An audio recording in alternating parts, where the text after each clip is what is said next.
Coucou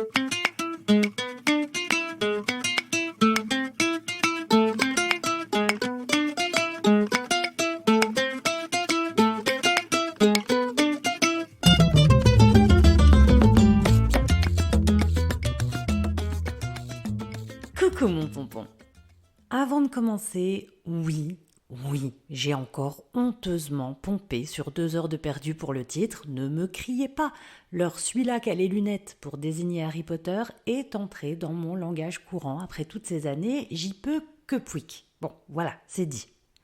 Alors, est-ce que j'aurais vraiment pu faire un podcast pop culture à tendance super-héroïque sans jamais aborder le premier des super-héros comics, celui qui a posé les bases du game, à commencer par la traîne du slipou sur collant. L'aurais-je pu? Eh ben, sûrement, oui, vu que c'est moi que je décide. Mais il se trouve que notre Superman, puisque c'est de lui qu'il s'agit, va m'être bien utile pour te présenter l'exercice de sophro du jour. Je t'en recause tout à l'heure. J'avoue que je suis un peu mitigée avec Clarky. À la fois, j'en ai bouffé à toutes les sauces et souvent sans bouder mon plaisir, à commencer en ce qui me concerne et vu mon âge canonique par les films avec Christopher Reeve. Le 2, c'est le pire, comme presque toutes les sagas, sauf Star Wars, on en a déjà parlé. Mais du coup, moi, à l'époque, je vois un gars qui vole. It's a bird, it's a plane. Non, c'est pas une ref à Blackpink, jeune pompon. Ça date du dessin animé de 41. Et non, je n'étais pas née, tu cesses. Donc, un gars qui vole quand même. M'en faut-il plus pour être ébobie? Nope. Donc, t'ajoutes à ça la ribambelle de super capacité du gaillard. Ben non, je t'ai plus. C'est peut-être là justement que je suis partagée. Superman, c'est presque trop. Je pense que c'est pas pour rien qu'ils ont dû ajouter les bails de kryptonite et tout, parce que sinon c'est trop simple. Le gars est littéralement invincible. Rien ne peut percer sa peau. Il a tous ses sens surdéveloppés, tire des rayons thermiques avec les neneuils, peut te faire passer une radio ou te voir à Walp anytime. Vitesse surnaturelle, souffle dévastateur. Oui, maman Kent cuisine beaucoup à l'ail, skip. Aucun problème à aller dans l'espace, force surhumaine, enfin bon. Il a eu toutes les meilleures cartes Pokémon en un seul set, c'est pas du jeu.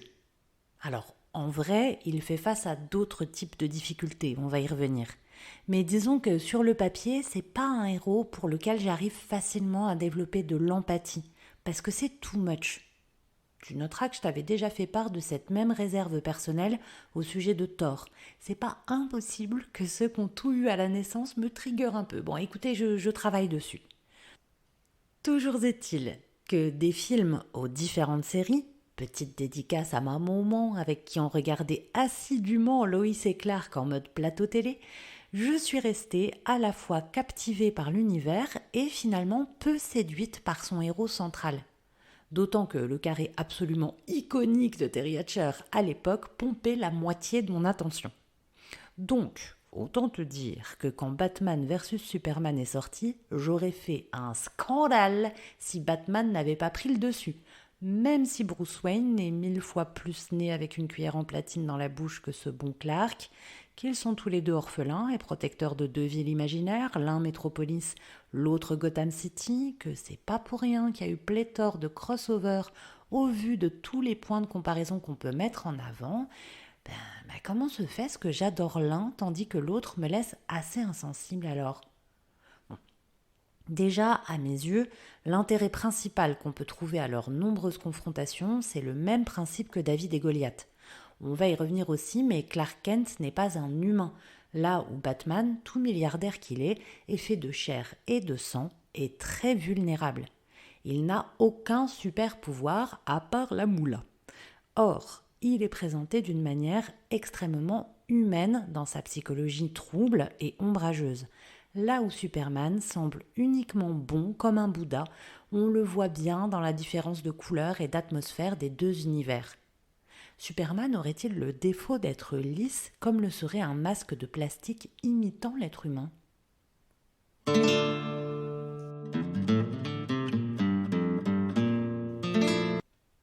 C'est vrai que notre héros fait un peu le parcours inverse à beaucoup d'autres. Si tu prends Spider-Man, par exemple, lui aussi journaliste dans la vie civile, oui, il est photographe, ne joue pas sur les mots, d'ici plus Pompex. Eh ben, c'est un gars lambda, vaguement nerd, qui se fait bully avant de devenir un type méga balèze. Sa nature première, c'est Boy Next Door. Alors que Superman, il est d'abord Kal-El, un extraterrestre. Et dans un deuxième temps seulement, il est le bon gars Clarky. Encore deux qui sont orphelins, tiens. Maintenant que j'y pense, est-ce qu'il y en a des super-héros avec parents ou au moins sans daddy issues? Je te renvoie aux épisodes sur Thor et Loki qui ont quand même quelques soucis avec Papa Odin. Est-ce que ça voudrait dire qu'on aurait dans l'univers des DC Comics et des Marvel, au-delà d'une réflexion sociale sur la différence, une volonté d'évoquer de manière symbolique la difficulté du passage de l'enfance malheureuse à la vie d'adulte, comme une métamorphose qui viendrait avec de grands pouvoirs, mais aussi de grandes responsabilités, genre c'est pas impossible. Je t'en ai déjà parlé avec la symbolique des mutants dans l'épisode sur Wolverine, par exemple. Du coup, comme je l'ai dit en intro, Superman pose parfaitement les codes canoniques de cette réflexion. Ses parents adoptifs, Martha et Jonathan Kent, donnent tout pour en faire un adulte décent, et même super décent. Il y a deux manières de le voir. D'abord, les Kent n'ont pas le choix. S'ils ne font pas de leur fiston le parfait petit américain, ni trop fort ni trop faible, poli, serviable, en somme average et pas correct, il y a de fortes chances que son secret soit découvert et qu'il fasse l'objet d'une traque, voire d'expérimentation horrible. Il faut à tout prix que Clark se fonde dans le décor. S'ajoute à cela la problématique de sa puissance, que les Kent doivent pouvoir tenir sous contrôle en quelque sorte. Je te rappelle qu'ils ne sont pas du tout OK avec l'utilisation des pouvoirs et tout, ça les inquiète. Son identité peut être dévoilée, certes, mais s'il ne sait pas contenir ses émotions, les bêtises du gamin pourraient vite tourner à la catastrophe naturelle. Il en va donc de leur responsabilité de donner à leur enfant du contrôle sur ses pulsions. Et pour cela, deuxième façon de voir l'abnégation des Kent à éduquer Clarky, il faut en faire un petit citoyen américain parfait. Je t'ai parlé de la différence d'atmosphère colorimétrique entre Gotham et Metropolis. À mes yeux, ça ressemble un peu à l'antithèse entre le château Gotham, tu l'as, de l'inventeur fou versus les suburbs vanille fraise dans Édouard aux mains d'argent. L'univers de Superman a ce côté très Amérique moyenne, électroménager acidulé, cellule familiale idéale et full valeur. Les Kent sont des super parents. Ils s'aiment, ils sont honnêtes, gentils et travailleurs, ils transmettent la douceur et l'empathie à leur fils adoptif qui ne doute jamais, jamais de leur amour inconditionnel pour lui. C'est maman Martha qui confectionne la combi de son super-fils, alors même qu'elle s'inquiète des conséquences de son choix. Elle le soutient en dépit de ses craintes personnelles et, comme toute bonne mère américaine, elle met à profit ses talents de ménagère couturière pour faire son petit costume d'Halloween à son doudou, même si je la soupçonne d'avoir sciemment tenté de lui casser tous ses coups avec cette histoire de slip on top. Bon, on va y revenir, mais Clark part dans la vie avec un socle méga solide, grâce à ses parents adoptifs. Note d'ailleurs que tout ce qui peut l'affaiblir dans ses super-pouvoirs vient de sa planète d'origine, Krypton. Kal-El, fils de genre L, et non pas Kal-But, fils de genre But. Oh bah écoute, oui, je sais, je te l'ai déjà faite cette vanne, mais c'est ma préf au monde, qui puis-je? Kal-El, donc, vient de la haute sur Krypton. Et oui, les L, non, ils ne sont pas 5, tu sais, pompon. Les L, donc, c'est pas les premiers pécores venus. On est aux antipodes de la simplicité des Kent.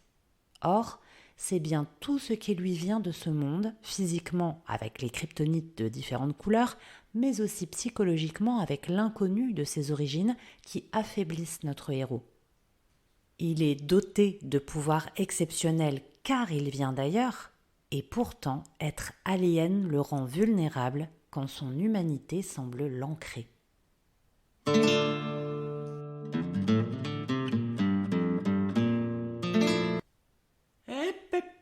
c'est un peu facile ça comme opposition. Je te signale qu'il en apprend quand même pas mal sur ses origines.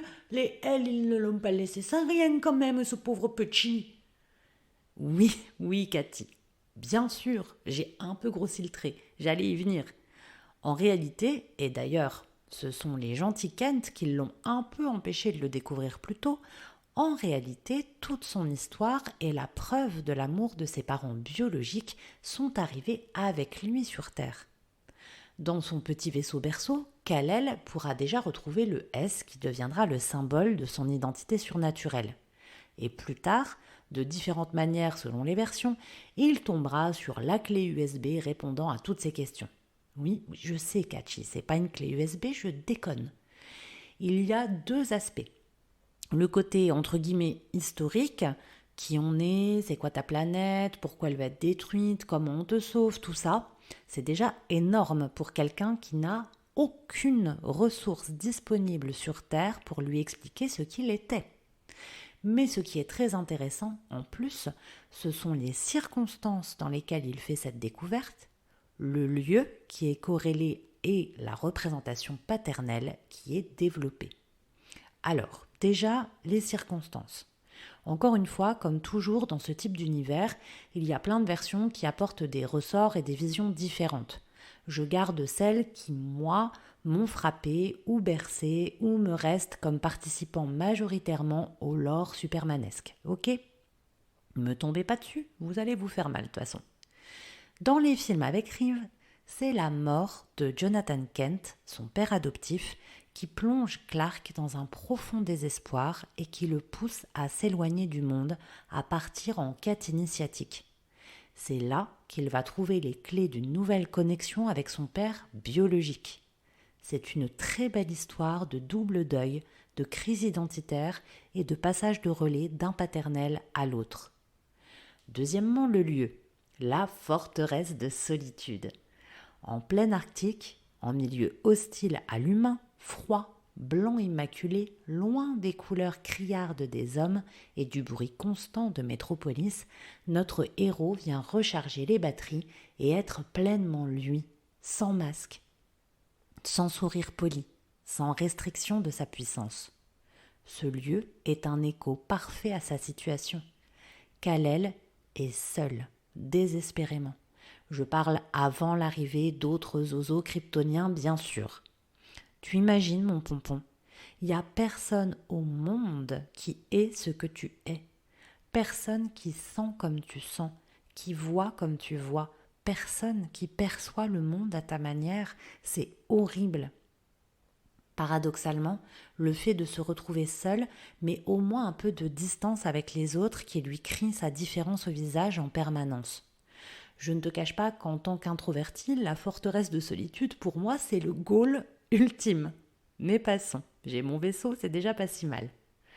Venons-en au dernier point, la nature de la rencontre avec son père biologique. Jor-El apparaît déjà sur un enregistrement, on va dire informatif. Mais dans plusieurs versions, on indique aussi que sa conscience a été téléchargée. C'est un peu comme une intelligence artificielle qui mimiquerait parfaitement la logique et la personnalité du gars. On flirte avec le cloud transhumaniste dont rêvent certains. On ne sait pas complètement si c'est bien le cas, ou si c'est Kal-El qui entre dans une forme de méditation profonde et fait vivre ces interactions-là avec son père. Et c'est là qu'il se révèle bien plus complètement, de manière plus adulte et moins enfantine.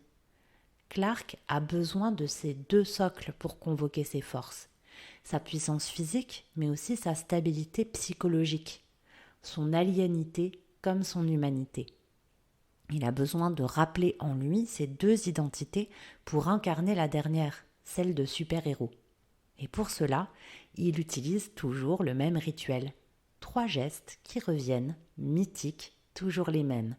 Desserrer sa cravate de journaliste citadin dans un geste très Papa Kent et chemise à carreaux, ôter son masque d'humain pour révéler le visage de Kal-El derrière les lunettes, et enfin arracher la chemise pour faire exploser les couleurs pop du S super-héroïque. que de gags, dont certains portés par les séries elles-mêmes, sur cet incroyable non-déguisement du personnage. Le gars est le même. Il a même pas un gros nez et une fausse moustache avec les binocles. Tut. C'est quand même un des seuls à ne pas porter de masque. Et pour cause, je te l'ai dit tout à l'heure, lui, sa fausse identité, c'est l'autre, c'est Clark. Je passerai sur l'invraisemblable aveuglement de Lois Lane, censée être une fine mouche, sur le visage de celui qu'elle aime. Bon, non mais imaginez quand même un truc pareil dans la vraie vie. Mettons, le gars va au coiffeur sans prévenir. D'ailleurs, comment il peut se couper les veuches, Superman ? En voilà une question qu'elle est bonne. Bon bref, le gars va au coiffeur, il rentre à la maison, bim, sa meuf lâche sur lui Attila, leur Yorkshire de combat, cut, je vous jure, monsieur le juge, je l'ai pas reconnu. Non mais allons, un peu de bon sens. Toujours est-il que finalement, je trouve ça plutôt intéressant que Clarky doive convoquer le tissu mémoriel à 3 fils qui le compose par ces 3 gestes simples pour l'ancrer à ce qu'il est profondément.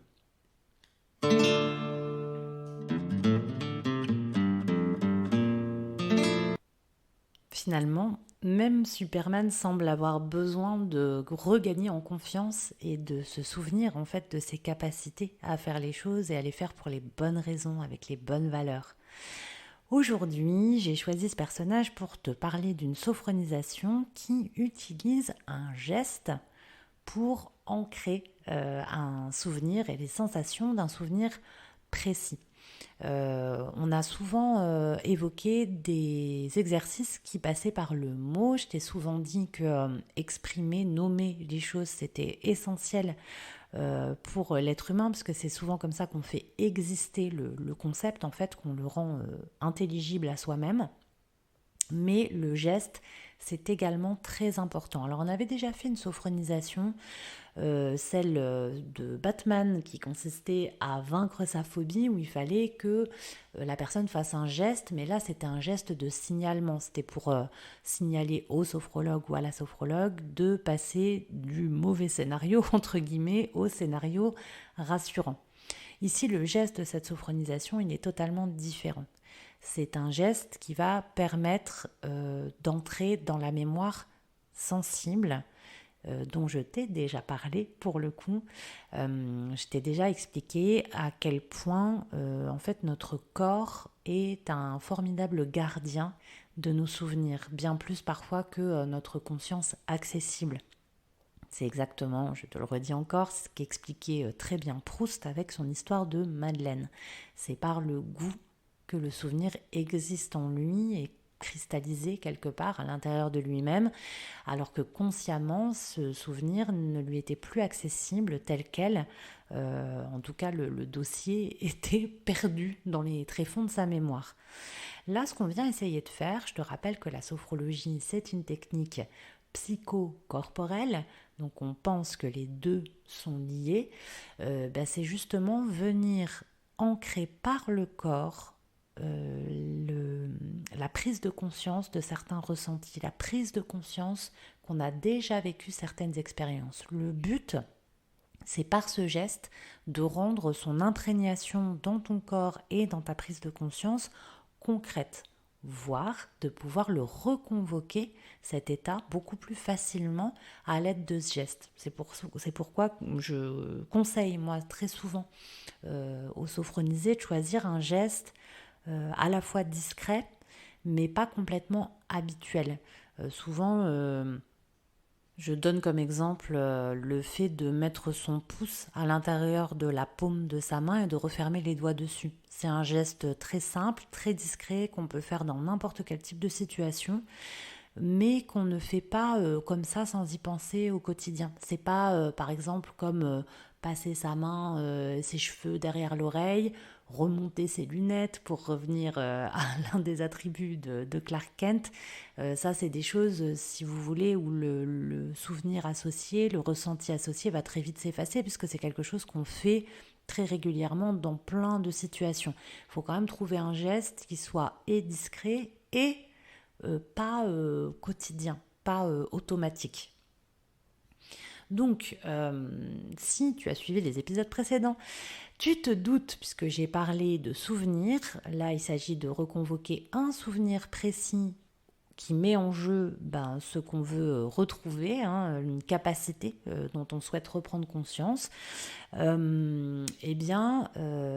c'est forcément une sophronisation du 3e degré. As-tu bien suivi, petit pompon? Eh bien, je suis pas trop sûre, Captain Sophro. C'est pas grave, je vais te réexpliquer très rapidement. Dans la sophrologie que moi je pratique, il y en a beaucoup plus dans ce qu'on appelle la sophrologie caïcidienne, qui n'est pas la mienne. On compte 4 degrés. Le premier degré, on va s'occuper des ressentis dans le présent. Le deuxième degré, on va passer plus à une idée d'observation et de futurisation. Donc on va aller se projeter dans les capacités qu'on souhaite voir développer dans le futur. Le 3e degré, hop, on fait le chemin inverse, on retourne en arrière et on va aller repiocher dans les ressources qui ont déjà existé dans notre passé. Et enfin, le 4e degré, on est sur une idée de totalisation, on est dans passé, présent, futur, et surtout on va essayer de voir en quoi tout ça se rattache à des valeurs personnelles et humaines, entre guillemets. Donc ici on est au 3e degré, comme à chaque fois qu'on a fait des sophronisations du 3e degré, il n'y en a pas tant que ça, je crois d'ailleurs que c'est la dernière que je vais devoir te présenter. Je te mets en garde, de toute façon n'importe quelle sophronisation est compliquée à faire, comme d'autres exercices d'ailleurs, en dehors d'un protocole, en tout cas en dehors d'une séance bien cadrée, mais alors pour ce type de sophronisation là, vraiment en dehors d'un protocole, c'est-à-dire de plusieurs séances avant pour préparer les choses correctement. Deuxièmement, ce sont des exercices qui n'ont pas de sens dans la mesure où là, ils ne sont pas du tout faits sur mesure et individualisés. Je ne connais pas le souvenir sur lequel tu pourrais travailler, je ne sais pas quel est ton objectif, je ne sais pas quelle capacité tu souhaites réactiver, de quoi tu veux reprendre conscience, confiance et conscience, très beau lapsus. Donc évidemment que là, moi je vais l'animer de manière extrêmement neutre et basique, sans qu'il y ait aucune résonance personnelle avec toi. Et puis enfin, dernier disclaimer pour ce type de sophronisation-là, on fait très attention avec les sophronisations qui demandent de se remémorer des souvenirs. Si tu sais que tu as un passé un peu compliqué, teinté de plein ou d'un seul mauvais souvenir, mais qu'en tout cas quand tu te remémores un peu les choses, tout est un peu entaché par ces mauvais souvenirs et que tu as du mal à détricoter les bons souvenirs des mauvaises impressions, que tout est un petit peu gris, ne fais surtout pas cette sophronisation. Parce que du coup, tu vas pas réussir à ressortir tout seul indemne le souvenir positif, on n'aura pas travaillé dessus. Donc tu risques de passer un assez mauvais moment à te replonger dans des souvenirs qui vont être désagréables. Ok ? J'ai dit dernier disclaimer, c'est faux. Je rappelle comme à chaque fois que si tu souffres d'un trouble du type schizophrénie ou TDI, ne pratique pas de sophronisation sans être accompagné, sans un avis extérieur d'un psychiatre, d'un médecin, etc. Parce que ça peut avoir des effets secondaires, si on peut dire, qui ne sont pas tellement à souhaiter. Donc voilà, ne t'engage pas non plus dans ce type d'exercice-là si tu as ce genre de trouble. Voilà pour les disclaimers. Maintenant, à quoi sert cet exercice ? Eh bien, comme je te l'ai déjà sous-entendu en plusieurs fois, c'est tout simplement un exercice qui vise à reprendre conscience de ses capacités, celles qu'on a déjà mises en œuvre dans le passé. L'idée, ça va être de définir concrètement un ressenti physique pendant qu'on revit, entre guillemets, un souvenir positif précis qu'on aura choisi à l'avance pour qu'il réponde justement à l'objectif de la séance, à l'objectif de l'exercice. Donc l'idée, ça va être de se visualiser dans ce souvenir précis, de bien se replonger dans ce souvenir et de venir donc fixer ce souvenir par un geste qui aura été choisi pareil au départ.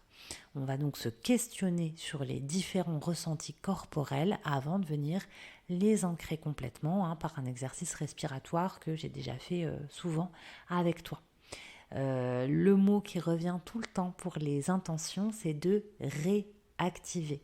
On vient récupérer un savoir-faire finalement ou un savoir-être qu'on a un petit peu perdu, qu'on ne sait plus qu'on a finalement ou qu'on sait utiliser dans certaines situations et pas dans d'autres alors qu'il s'agit de la même compétence.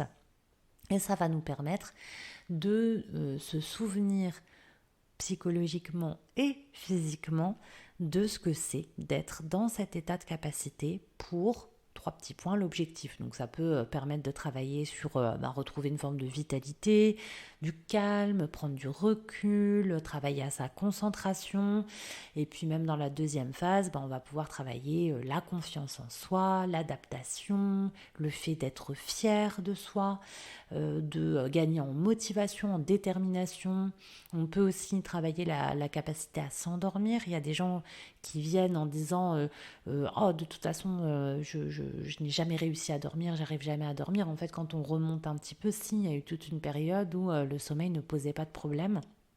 Ça peut aussi permettre de travailler sur une mémorisation vraiment optimale.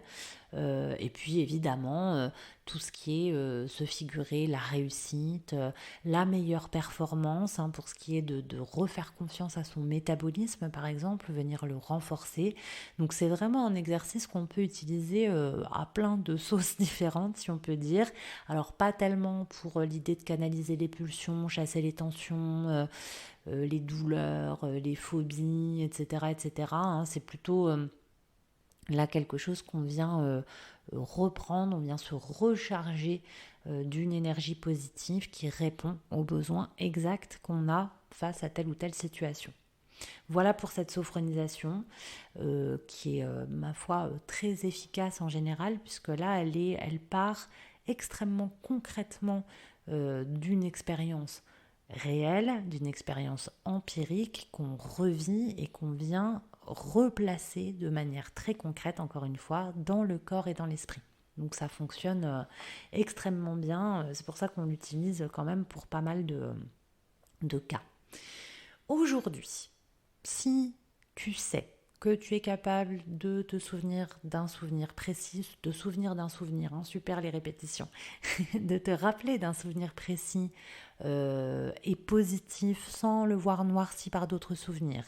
Si, ma foi, ce que je viens de te dire répond exactement à quelque chose que tu aimerais retravailler un petit peu, tu peux bien évidemment pratiquer cette sophronisation avec tous les disclaimers que j'ai donnés avant, toute la prudence nécessaire. Ceci dit, si tu es exactement dans ce cas de figure-là, elle peut malgré tout être relativement agréable et être plutôt bénéfique pour te permettre de ressentir à nouveau un état que tu souhaites retrouver. Mais il faut déjà que tu l'aies bien en tête, que tu aies le souvenir correspondant en tête, etc. Si c'est ton cas, je te propose de t'installer très confortablement, soit assis dans un fauteuil, un canapé, que sais-je, ou bien allongé, si tu préfères. Dans tous les cas, n'hésite pas à modifier ta posture en cours de route si tu sens une petite gêne, une rigidité dans le cou, que sais-je. On ne se laisse pas avoir mal. Donc, du moment que tu restes les yeux fermés, que tu restes concentré sur tes ressentis et sur le son de ma voix, tu peux te permettre complètement de bouger légèrement pour ajuster et être le plus confortable possible. Accueille bien tous les ressentis comme ils viennent, c'est toujours le principe, même au 3e degré, on est quand même toujours sur la quête du ressenti, de comprendre ce qu'on ressent dans telle et telle situation. Donc, sois bien concentré là-dessus et évidemment sur le ton de ma voix pour te laisser guider. Ici, je vais te proposer vraiment l'exercice tel qu'il est proposé de façon basique. Donc, on va parler de réussite, de victoire, revivre la scène, etc. Mais encore une fois, je ne peux pas adapter ne connaissant pas ne te connaissant pas tout simplement. Donc voilà, à toi de faire preuve d'imagination si tu souhaites tout de même pratiquer cet exercice. Si tu es prêt, que tu t'es bien installé, tu peux maintenant fermer les yeux. Et je te propose d'abord de te concentrer sur le haut de ton crâne.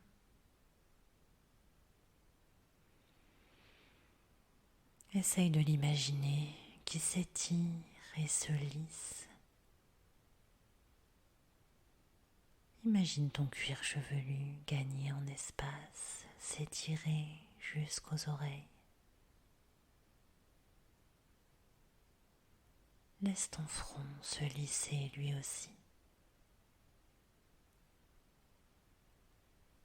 Essaye de créer de l'espace entre tes deux sourcils. Relâche complètement tes yeux, tes paupières. Relâche tes tempes, tes pommettes.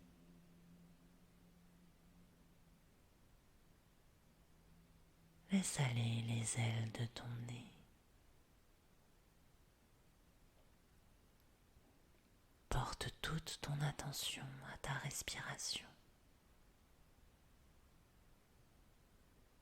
Apprécie son ampleur, sa régularité. Apprécie la sensation de l'air dans tes narines.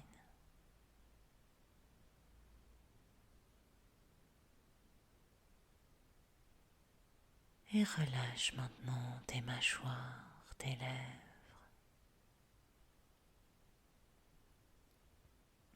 Laisse ta langue reposer sur les dents inférieures.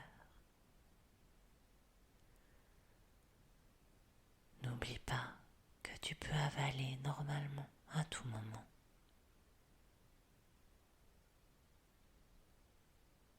Prends conscience que toute ta tête est détendue.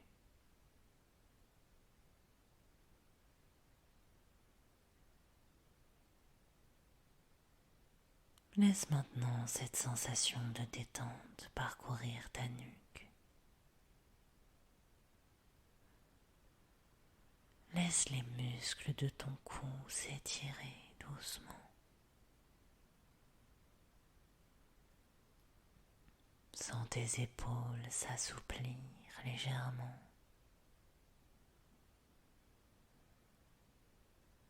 Relâche complètement les muscles de tes bras jusqu'au coude.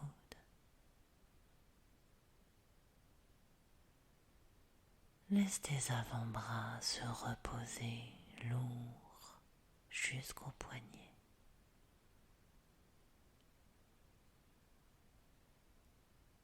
Laisse les muscles de tes mains s'étirer doucement jusqu'au bout de chacun de tes doigts.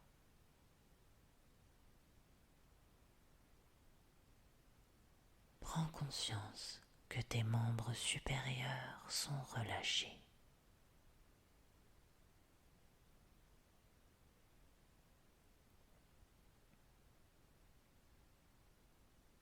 Essaye maintenant d'étirer l'espace entre tes omoplates. Laisse ton dos s'arrondir. Laisse les muscles se détendre tout le long de la colonne vertébrale jusqu'au lombaire.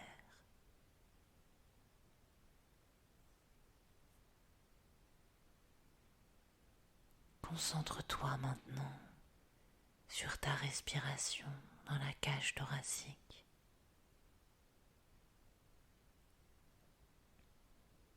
N'hésite pas à amplifier légèrement ton souffle, les inspirations et les expirations. Laisse ce souffle calme, apaisant, assouplir tes côtes.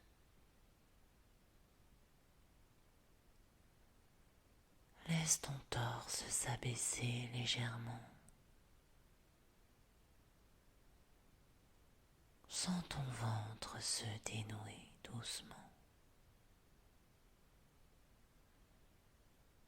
Relâche tout ton bassin et tes fessiers.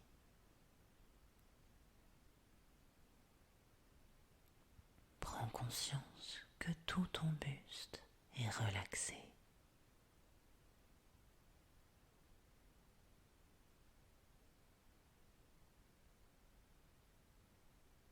Laisse maintenant les muscles de tes cuisses s'étirer doucement jusqu'aux genoux.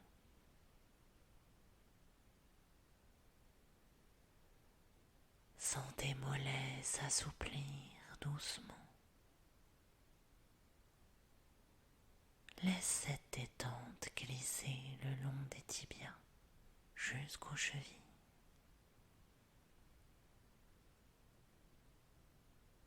Accueille cette détente dans tes pieds et laisse-la s'étendre jusqu'au bout de chacun de tes orteils.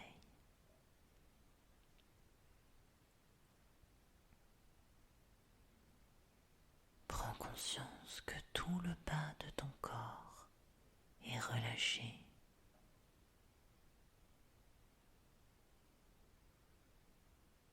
Prends conscience que tout ton corps est calme et détendu.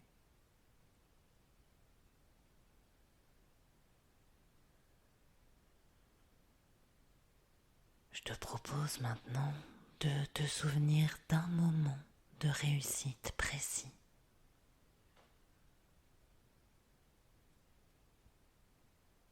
Souviens-toi de ce moment de victoire.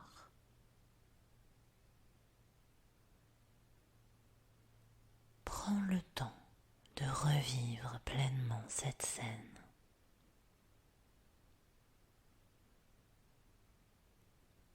Observe les lieux qui t'entourent. Porte attention aux couleurs, aux lumières.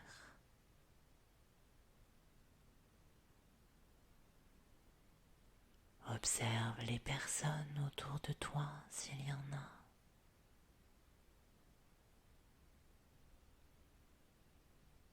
Prête attention aux bruits qui t'entourent.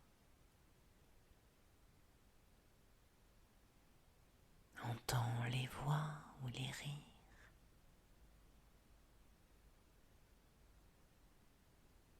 Concentre-toi sur tous les sons qui te parviennent.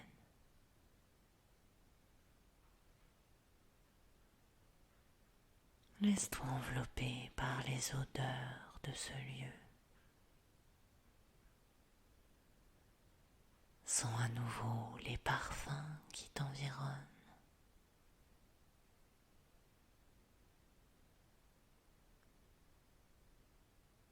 Sens sur toi la chaleur ou la fraîcheur de l'air ambiant.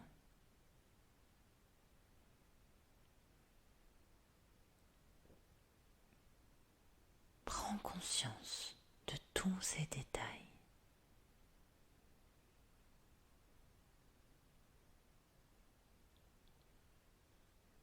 Et maintenant, tu peux fixer la scène par le geste signal que tu as choisi.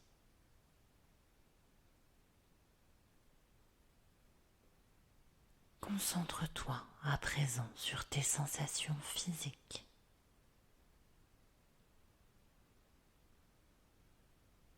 Dans quelle partie du corps se situent ces sensations que tu ressens? Sont-elles identiques partout? Sous quelle forme s'expriment-elles? Ont-elles toutes la même intensité? Prends conscience de tous ces ressentis.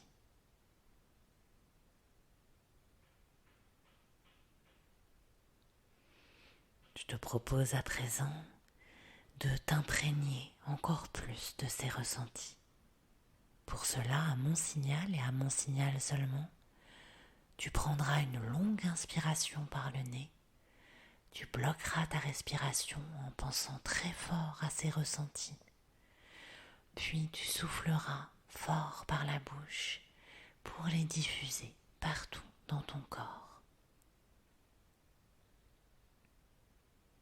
C'est à toi. Inspire profondément par le nez. Bloque ta respiration et pense très fort à ces ressentis dans ta tête. Et souffle doucement par la bouche, diffuse-les dans tout ton corps. Reprends ta respiration naturelle. Ancre ces ressentis en toi.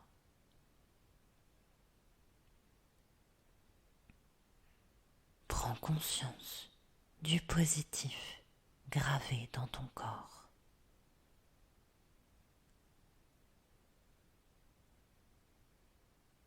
Intègre ces sensations.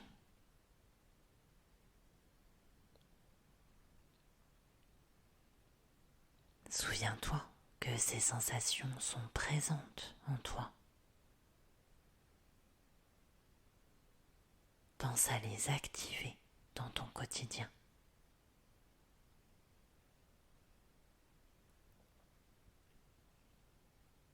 Tu peux reprendre doucement conscience des bruits qui t'entourent, dans la pièce où tu te trouves, à l'extérieur de cette pièce. Reprends doucement conscience des points d'appui de ton corps, les pieds sur le sol, les fessiers dans la chaise, peut-être les bras sur l'accoudoir, le dos contre le dossier. Prends une longue inspiration pour te dynamiser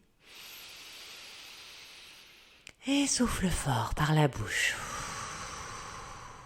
Remue doucement tes pieds, tes mains, ton cou. Étire-toi si tu en as envie, bâille si tu en as besoin. Et si tu es prêt, mon pompon, tu peux ouvrir les yeux. L'exercice est terminé. J'espère que cet épisode t'a plu et je te dis comme d'habitude à lundi prochain. Et d'ici là, n'oublie pas, respire, baisse tes épaules et relève le menton, mon petit pompon.